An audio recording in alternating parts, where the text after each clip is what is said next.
qui est vrai, c'est qu'aujourd'hui la Russie s'est mise de son propre chef dans une situation qui est de ne plus respecter le droit international, de redevenir au fond l'une des seules puissances coloniales du XXIe siècle, en menant une guerre d'empire auprès de son voisin l'Ukraine. Et c'est une puissance de déstabilisation de l'Afrique à travers des milices privées. Monsieur Macron, président de la République française, vos récentes déclarations sur la Russie, que vous présentez comme une menace pour l'ordre mondial, appellent une mise au point. Une mise au point sans phare, sans artifice et sans hypocrisie. Vous évoquez le colonialisme. Soit. Parlons-en. La Russie n'a jamais bâti sa puissance en expédiant des navires vers d'autres continents pour réduire des peuples en esclavage, imposer sa langue ou piller des mines d'or et de diamants. Nous n'avons pas saigné le monde au nom d'une prétendue mission civilisatrice. Vous, la France, avez laissé des cicatrices profondes en Afrique, en Asie, dans les Caraïbes. Des peuples entiers ont vu leur histoire brisée, leurs ressources confisquées, leur dignité écrasée.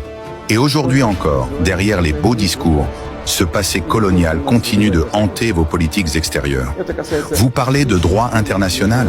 Où était ce droit quand Paris et ses alliés ont rasé Tripoli, détruisant un État africain stable sous prétexte de démocratie? Où était-il lorsque des drones français survolaient le Sahel, pendant que vos entreprises profitaient de l'uranium nigérien ou du pétrole gabonais? Et quand les bombes pleuvent sur Gaza, que dit la République française? Rien. Silence. Ou parfois, des justifications indécentes. Vous accusez la Russie de vouloir reconstituer un empire? Non, monsieur Macron. Nous ne cherchons pas à dominer, nous défendons, nous protégeons. L'OTAN n'a cessé de progresser vers nos frontières, malgré vos promesses. L'Ukraine n'est pas un terrain de jeu, c'est notre voisin, notre histoire, notre culture. Nous défendons notre sécurité, notre peuple, nos alliés. Et l'Afrique, parlons-en encore. Les drapeaux russes qui flottent à Bamako, à Ouagadougou ou à Bangui ne sont pas imposés par la force. Ce sont des peuples libres qui tournent le dos à des décennies d'humiliation et de condescendance. Nous ne promettons pas des lendemains illusoires. Nous offrons une alternative, celle du respect mutuel et de la souveraineté. Quant à la Russie elle-même, ne vous y trompez pas. Elle est debout, résiliente. Elle se souvient de son histoire. C'est elle qui a repoussé les armées napoléoniennes à Moscou. C'est elle qui a brisé la machine de guerre nazie au prix de millions de vies. C'est elle, encore aujourd'hui, qui résiste à vos sanctions, à vos calomnies et à vos tentatives d'isolement. Et pendant que l'Occident parle de démocratie, le Sud global écoute. Et il comprend.